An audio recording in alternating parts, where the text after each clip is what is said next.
Hello दोस्तों, नमस्कार। कैसे हैं आप लोग? विष्णु कुमार अपने यूट्यूब चैनल के इस वीडियो पर आप सभी का स्वागत करता हूं। दोस्तों, आज के इस वीडियो क्लासेज में हम लोग भिन्न संख्या और परमेय संख्या के बीच होने वाले इनके अंतरों को बिल्कुल अच्छी तरीके से समझने वाले हैं। दोस्तों, आज के इस वीडियो क्लासेज में हम लोग भिन्न संख्या और परमेय संख्या के बीच के जो अंतर है उन्हीं को हम लोग डिस्कस करेंगे। अगर आप लोग परमेय संख्या और भिन्न संख्या के बीच इनके अंतरों को स्पष्ट रूप से समझना चाहते हैं, इसको जानने वाले हैं दोस्तों, तो प्लीज़ इस वीडियो को लास्ट एंड तक आप लोग जरूर देखते रहिएगा। क्योंकि दोस्तों, अगर आप इस वीडियो को संपूर्ण तरीके से देख लेते हैं तो आपको भिन्न संख्या और परमेय संख्या के बीच के जो अंतर है वो आपको बिल्कुल अच्छी तरीके से समझ में आ जाएगी। तो आइए बिना देर के स्टार्ट करते हैं अपने आज के इस वीडियो क्लासेज को। ठीक है, तो दोस्तों आप लोग देख सकते हैं कि मैंने परिमेय संख्या और भिन्न संख्या के बीच की जो अंतर है उसको मैंने डिफाइन करके यहाँ बोर्ड पर लिख दिया है, और आप लोग को मैं इसी के माध्यम से समझाने का प्रयास करूंगा ताकि आप लोग ये समझ सकें कि भिन्न संख्या और परमेय संख्या के बीच का जो अंतर होता है वास्तव में होती क्या है।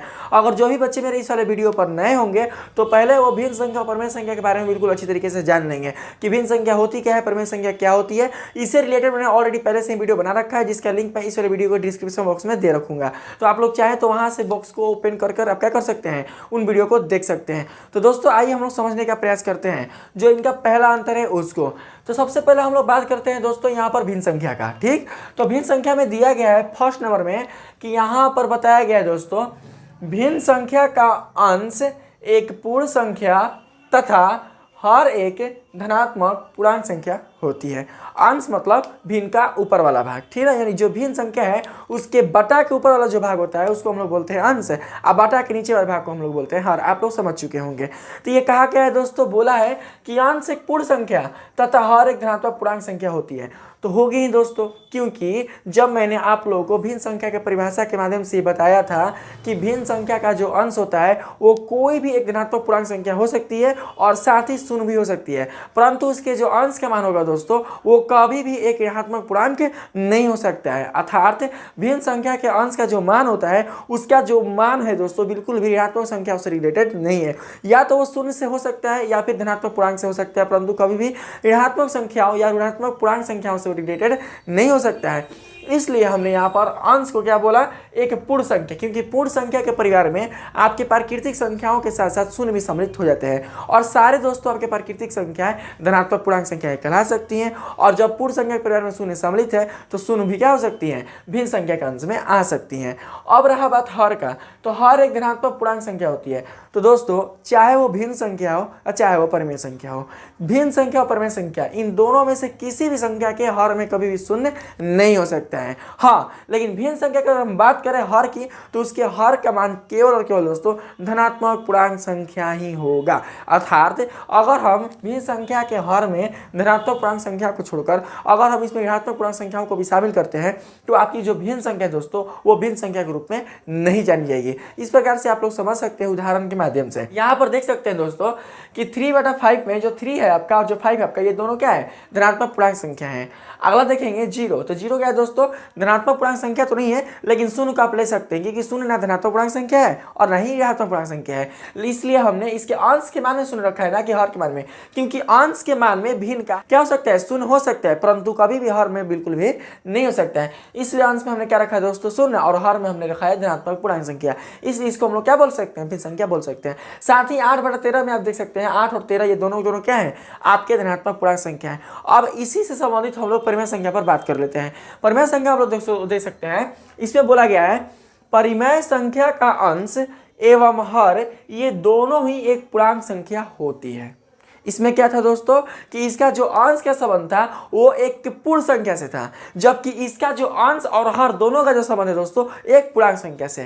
तो इससे हमने ये जाना कि जो परिमेय संख्या होती है उसके अंश और हर में हम कोई भी पूर्णांक संख्या क्या कर सकते हैं, रिप्रेजेंट रख सकते हैं, यानी उसको हम क्या कर सकते हैं दोस्तों, वहां पर हम लोग व्यवस्थित कर सकते हैं। सिवाय आप लोग को मैंने बताया था कि चाहे वो परिमेय संख्या हो और चाहे वो भिन्न संख्या हो, इसके हर के मान में शून्य कभी भी नहीं आएगा। तो परिमेय संख्या के भी हर मान में जो होगा दोस्तों शून्य नहीं आएगा, लेकिन उसके अंश और हर में पूर्णांक संख्याएं आ सकती हैं, लेकिन हर में शून्य जो होंगे वो बिल्कुल भी नहीं आएंगे। तो पूर्णांक में आप लोग जानते करते हैं दोस्तों कि पूर्णांक आपकी धनात्मक पूर्णांक संख्या भी होती है, पूर्णांक आपकी ऋणात्मक पूर्णांक संख्या भी होती है, और शून्य भी आपका एक प्रकार का पूर्णांक ही होता है जिसको हम लोग बोलते हैं शून्य पूर्णांक। तो दोस्तों आप देख सकते हैं यहाँ पर एग्जाम्पल्स के माध्यम से कि मैंने जो यहाँ पर एग्जाम्पल्स लिया है ऊपर में, तो -3/5 का जो -3 है वो क्या है, एक प्रकार का ऋणात्मक पूर्णांक संख्या है, जबकि यहाँ पर धनात्मक पूर्णांक संख्या था ना। तो दोस्तों यहाँ पर आपका चाहे वो धनात्मक पूर्णांक संख्या हो, चाहे वो ऋणात्मक पूर्णांक संख्या हो और चाहे वो शून्य पूर्णांक संख्या हो, आप इसके अंश के मान में क्या कर सकते हैं, रख सकते हैं, जब वो संख्या आपकी परिमेय होने वाली होगी तो, ठीक है। और हर में दोस्तों आप लोग शून्य को छोड़कर कोई भी क्या कर सकते हैं, पूर्णांक संख्याएं रख सकते हैं, जबकि भिन्न संख्या के हर में हम केवल धनात्मक पूर्णांक संख्या ही रखेंगे। और इसमें क्या होता है दोस्तों कि इसमें धनात्मक पूर्णांक संख्या के साथ साथ ऋणात्मक पूर्णांक संख्या भी क्या होती है, सम्मिलित हो जाती है। तो देख सकते हैं कि यहाँ 5 धनात्मक पूर्णांक है और -31 आपका ऋणात्मक पूर्णांक है, और आपका 43 जो 43 है आपका, वो भी क्या है, धनात्मक पूर्णांक संख्या ही है। तो इस प्रकार से आप लोग क्या कर सकते हैं, ये पहचान कर सकते हैं कि आपका जो भिन्न संख्या है और जो परिमेय संख्या है उनके बीच का जो अंतर है वो क्या है। तो ये रहा दोस्तों इसका पहला अंतर। सिंपली रूप से आप लोग समझने प्रयास कीजिएगा कि भिन्न संख्या के अंश का मान एक पूर्ण संख्या और उसके हर का मान एक धनात्मक पूर्णांक संख्या जब रहेगी तो उसे ही हम लोग क्या बोलेंगे, भिन्न संख्या बोलेंगे। जबकि भिन्न संख्या के अंश में यही मान अगर धनात्मक पूर्णांक संख्या और शून्य से हटकर अर्थात पूर्ण संख्या से हटकर अगर पूर्णांक ले लेगी, पूर्णांक मतलब चाहे वो धनात्मक हो चाहे वो ऋणात्मक हो, उसी प्रकार से इसके हर का भी मान पूर्णांक ले लेगी, चाहे वो धनात्मक हो और चाहे ऋणात्मक हो, तो वही भिन्न संख्या दोस्तों आपके परिमेय संख्या के रूप में जानी जाएगी। तो इस प्रकार से आप लोग इस चीज को हमेशा याद रखिएगा, और मैंने जो वीडियो बनाया है उससे भी आप लोग क्या कर सकते हैं, बिल्कुल अच्छी तरीके से समझ सकते हैं। अब दोस्तों हम लोग बात करते हैं 2 नंबर भिन्न संख्या में। तो भिन्न संख्या के 2 नंबर में आप लोग देख सकते हैं बताया गया है सभी भिन्न संख्याएं एक परिमेय संख्या हो सकती है। क्या बताया दोस्तों, सभी भिन्न संख्या एक परिमेय संख्या हो सकती है। तो आप सभी को पता है कि परिमेय संख्या उसे बोलते हैं जिसे हम लोग क्या करते हैं, P/Q के रूप में निरूपित कर सकते हैं, जहां पर P और Q दोनों क्या होते हैं, एक पूर्णांक संख्या होती है। तो दोस्तों P/Q के रूप में निरूपित आप जब परिमेय संख्या को करते हैं तो इसी चीज को दोस्तों आप लोग भिन्न में भी लागू करते हैं, यानी भिन्न जो संख्याएं होती हैं वो भी अपने P/Q के रूप में निरूपित होती हैं। तो परिमेय संख्या का तात्पर्य जो उसी संख्या से है जिसे आप लोग P/Q के रूप में निरूपित कर दें और उसमें आने वाले अंश और हर का मान क्या होनी चाहिए, एक पूर्णांक संख्या होनी चाहिए, जबकि हर का मान कभी भी शून्य होनी नहीं चाहिए। तो दोस्तों जब हम भिन्न संख्या लेते हैं तो भिन्न संख्या में भी जो अंश और जो हर होते हैं उसका ही मान एक पूर्णांक संख्या ही होता है और उसके भी हर के मान में बिल्कुल भी शून्य सम्मिलित नहीं रहता है। तो क्या आप लोग भिन्न संख्या को परिमेय संख्या नहीं बोल सकते हैं? समझिएगा, परिमेय संख्या का तात्पर्य है कि कोई भी संख्या को अगर आप लोग उसके अंश और हर को P/Q के रूप में निरूपित कर देते हैं और ये दोनों P और Q जो मान होते हैं वो अपने पूर्णांक रूप में होते हैं तो उसे दोस्तों हम लोग परिमेय संख्या बोलते हैं। जबकि भिन्न संख्या में आप कोई भिन्न देखिएगा तो वो उनके जो अंश और जो हर होते हैं दोस्तों वो भी अपने P और Q के रूप में क्या होते हैं, निरूपित होते हैं, और इनके जो P और Q का जो मान होता है वो भी एक पूर्णांक संख्या ही होता है। तो क्या आप बोल सकते हैं कि वो संख्या जो होते हैं आपकी वो भिन्न संख्या बोले जा सकते हैं, और साथ ही वो भिन्न संख्या आपके परिमेय संख्या भी बोली जा सकती हैं। इसलिए दोस्तों हमने यहाँ पर बताया कि एक भिन्न संख्या या फिर बोल सकते हैं कि सभी भिन्न संख्या एक परिमेय संख्या हो सकती है, जबकि सभी परिमेय संख्या एक भिन्न संख्या नहीं हो सकती है। तो दोस्तों आप लोग समझ सकते हैं कि सभी परिमेय संख्या एक भिन्न संख्या क्यों नहीं हो सकती है, क्योंकि अभी आपने दोस्तों जाना कि हम लोग भिन्न संख्या उसी को बोल सकते हैं जिस परिमेय संख्या के अंश का मान एक पूर्णांक संख्या और उसके हर का मान एक धनात्मक पूर्णांक संख्या होगी, तो वही परिमेय संख्या आपके क्या कहलाएगी, भिन्न संख्या कहलाएगी। जबकि दोस्तों आपके परिमेय संख्या में आपके धनात्मक यानी कि पूर्ण संख्या और आपके हर का मान धनात्मक पूर्णांक संख्या के साथ साथ ऋणात्मक पूर्णांक संख्या भी आ जाते हैं, फिर धनात्मक पूर्णांक संख्या भी आ जाते हैं, अंश के मान ऋणात्मक पूर्णांक संख्या भी हो जाता है। तो इससे क्या होता है कि जो आपका भिन्न है वो परिवर्तित होकर परिमेय रूप में चेंज हो जाती है। ठीक है, इसलिए दोस्तों हम लोग बोल सकते हैं कि सभी परिमेय संख्या एक भिन्न संख्या नहीं हो सकती है। क्यों नहीं हो सकती है? क्योंकि परिमेय संख्या के अंश का कोई निश्चित मान नहीं है कि वह एक पूर्णांक संख्या ही होगी। दोस्तों वो क्या हो सकती है, ऋणात्मक पूर्णांक संख्या भी क्या हो सकती है उसके अंश के मान, और साथ ही उसके हर का मान भी ऋणात्मक पूर्णांक संख्या के साथ साथ धनात्मक पूर्णांक संख्या भी हो सकती है। जबकि भिन्न संख्या में केवल और केवल एक धनात्मक पूर्णांक संख्या ही होगी। इसलिए हम लोग सभी भिन्न संख्या को क्या बोल सकते हैं, परिमेय संख्या बोल सकते हैं, लेकिन सभी परिमेय संख्या को हम लोग भिन्न संख्या नहीं बोल सकते हैं। अब हम नेक्स्ट बात करते हैं तीसरे नंबर का। तीसरे नंबर में दोस्तों आप लोग समझ सकते हैं यह एक धनात्मक वास्तविक संख्या है। दोस्तों इसके कहने का तात्पर्य यह है कि धनात्मक वास्तविक संख्या उसी बोलेंगे जो संख्याएं अपने धनात्मक रूप में विद्यमान रहती हैं। ठीक है। तो दोस्तों आप सभी जानते हैं कि जो आपके वास्तविक संख्या होते हैं वो परिमेय और अपरिमेय इन दोनों संख्याओं के मिलने से बनती हैं। तो आपके जब हम भिन्न संख्या और परिमेय संख्या की बात कर रहे हैं तो ये सारे की सारी जो संख्याएं दोस्तों क्या है, आपके वास्तविक संख्या है। यानी कि जो कुछ भी आप इस संसार में संख्याएं देख रहे हैं वो सारे के सारे संख्याएं दोस्तों आपकी वास्तविक संख्या ही कहलाती है। उसी प्रकार से आपके चाहे वो भिन्न हो, चाहे वो परिमेय हो, चाहे वो अपरिमेय हो, सब के सब आपके वास्तविक संख्या ही कहलाएंगे। लेकिन बात यहाँ पर ये आ रही है कि हम लोग भिन्न संख्या को धनात्मक वास्तविक संख्या क्यों बोलेंगे? क्योंकि दोस्तों आपका जो भिन्न होता है वो हमेशा और हमेशा अपने धनात्मक रूप में ही विद्यमान रहता है। आप लोग देख सकते हैं चाहे ये वाला मान हो, चाहे ये वाला मान हो, चाहे ये वाला मान हो, ये सारे के सारे ये किस रूप में रहेंगे? अपने धनात्मक रूप में ही रहेंगे। क्यों दोस्तों? क्योंकि जब आप संख्या रेखा की बात करते हैं, यानी हमने यहाँ पर जब संख्या रेखा लिया तो जीरो के दाएं तरफ की कुल जितनी भी आपको संख्याएं देखने को मिलती है दोस्तों, और जीरो के बाएं तरफ की कुल जितनी भी आपको संख्याएं देखने को मिलती है दोस्तों, तो जीरो के दाएं वाली सभी संख्याएं कहलाती हैं धनात्मक वास्तविक संख्याएं, और जीरो के बाएं वाले की सभी आपकी संख्याएं कहलाती है ऋणात्मक वास्तविक संख्याएं।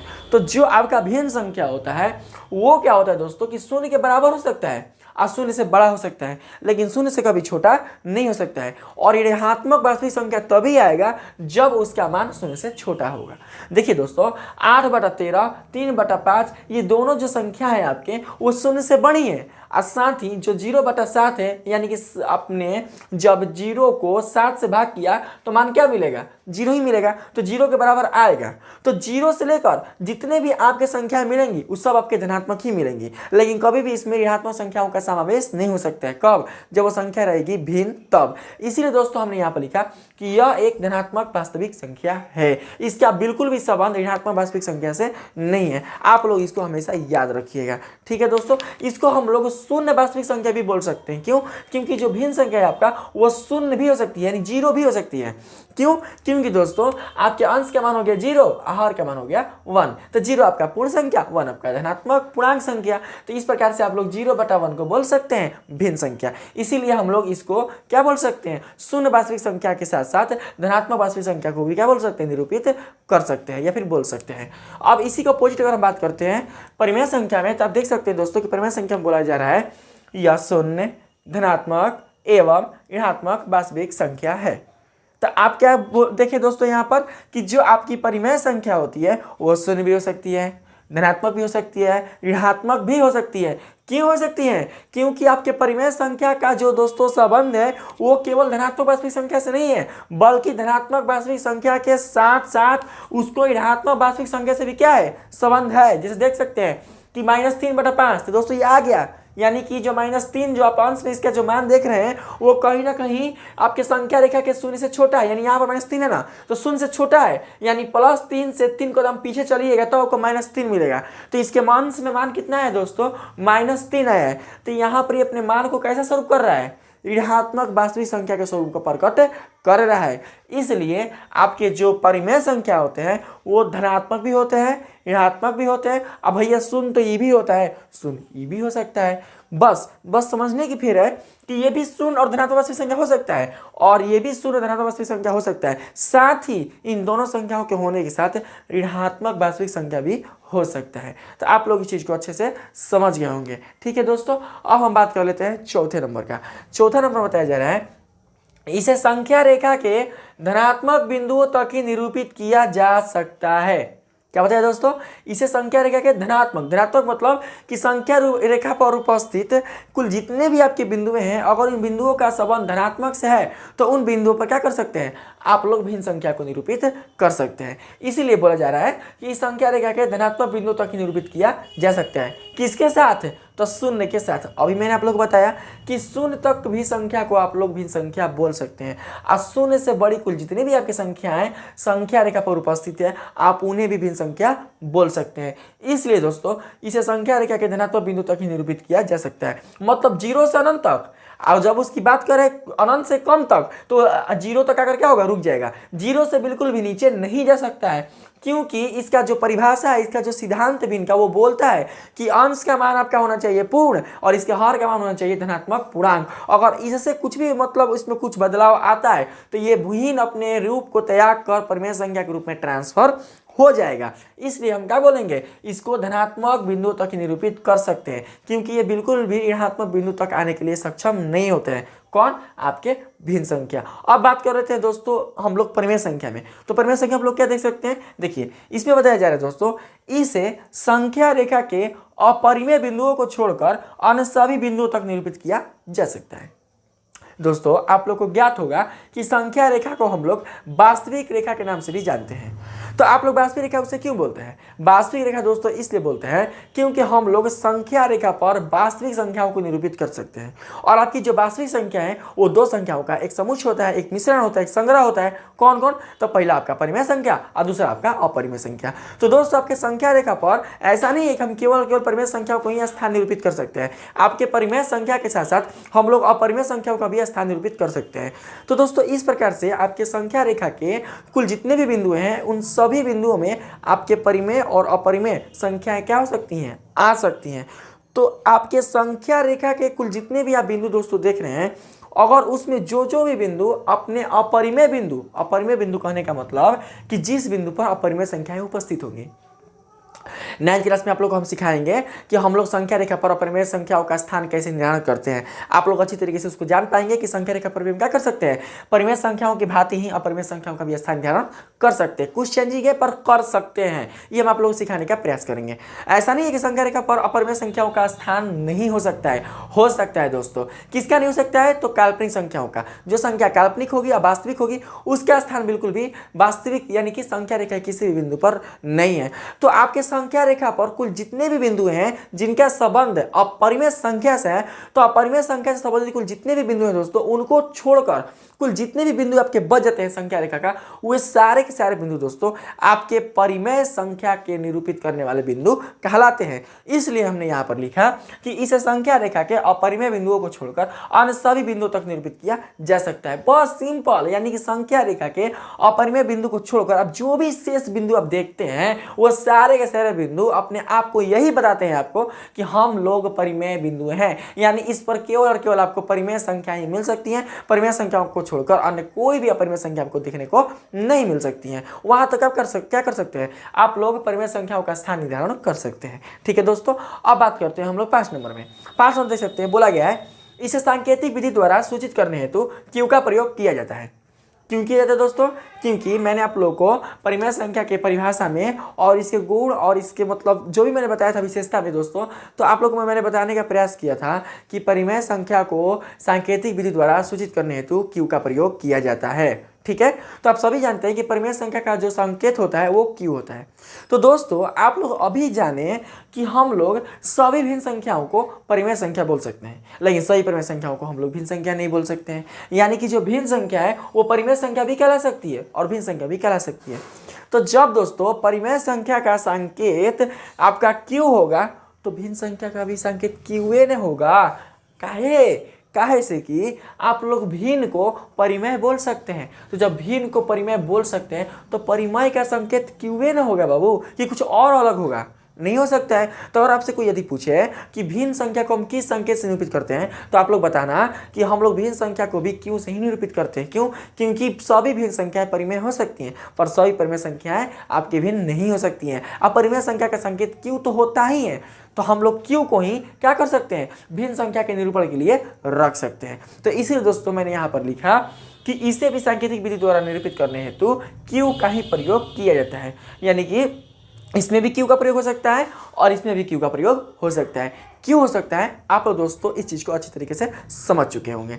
ठीक है, अब हम बात करते हैं दोस्तों नेक्स्ट, यानी कि अंतिम, इस वीडियो का सबसे अंतिम जो दोस्तों डिफरेंट है भिन्न संख्या परिमेय संख्या से संबंधित, उसको हम लोग जानने का प्रयास करेंगे। तो यहाँ पर देख सकते हैं 6 नंबर में बताया जा रहा है दोस्तों भिन्न संख्या में कि भिन्न संख्या का प्रसार परिमेय संख्या की तुलना में कम है।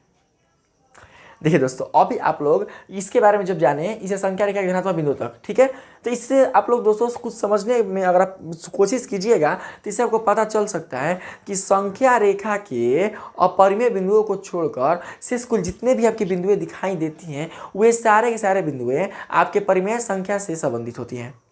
तो जब दोस्तों आपके संख्या रेखा के अपरिमेय बिंदुओं को छोड़कर कुल जितने बिंदु आपकी परिमेय संख्या से संबंधित होती हैं, तो आप यहीं से सोच सकते हैं दोस्तों कि परिमेय संख्याओं के परिवार कितना विस्तृत होगा, कितना बड़ा होगा, कितना बृहत होगा। और आपने अभी जाना कि भिन्न संख्या हम उसी को बोल सकते हैं जो भिन्न संख्याएं शून्य के बराबर हो जाए या शून्य से बड़ी हो जाए। ये सारे के सारे क्या होंगी, अपने भिन्न रूप में जानी जाएंगे। ठीक है, तो दोस्तों वो भी कब है, जब आपके भिन्न संख्या के अंश का मान एक पूर्ण संख्या और हर का मान एक धनात्मक पूर्णांक संख्या रहेगी तब। ऐसा ना कि 0 और 0 से अनंत तक कुल जितनी भी संख्या आपके मिलेंगी वो सब भिन्न होगा, ना ना ना ना, इस फेरा मत रहिएगा। आप शून्य से अनंत तक कुल जितने भी आपके धनात्मक वास्तविक संख्या हैं और शून्य से छोटी भी कुल जितनी भी वास्तविक संख्या हैं, उन सभी संख्याओं के समूचे संग्रह को आप लोग परिमेय संख्या बोल सकते हैं। तो आप लोग कॉन्सेप्ट से आप लोग अभी अपने कॉमन सेंस के आधार पर ये जान सकते हैं कि भिन्न संख्या की तुलना में परिमेय संख्या का जो विस्तार हो कितना बड़ा होगा। इसीलिए दोस्तों मैंने यहां पर आप लोगों को बताया कि भिन्न संख्या का प्रसार परिमेय संख्या की तुलना में कम है, और जबकि परिमेय संख्या का प्रसार भिन्न संख्या की तुलना में अधिक है। अधिक होगा ही होगा, क्योंकि भिन्न संख्या से परिमेय संख्या नहीं बना, बल्कि परिमेय संख्या से भिन्न संख्या बना है। इसीलिए इन दोनों संख्याओं में कौन बड़ी होगी, तो परिमेय संख्या का विस्तार बड़ी होगी। तो इस प्रकार से दोस्तों मुझसे जितना भी हो सका मैंने आप लोगों को बिल्कुल सरल और मतलब सार्थक रूप से आपको परिमेय संख्या और भिन्न संख्या के बीच जो डिफरेंट होते हैं, जो अंतर होते हैं, उसे मैंने आप लोगों के सामने बताने का प्रयास किया है। दोस्तों अगर मेरे इस वीडियो से आप लोग को इन दोनों के बीच के अंतर काफ़ी समझ में आए होंगे, आपको अच्छी लगी होगी, तो प्लीज़ दोस्तों मेरे इस वीडियो को आप लोग लाइक, सब्सक्राइब और इसे शेयर करना नहीं भूलिएगा। आज के लिए इतना ही, धन्यवाद।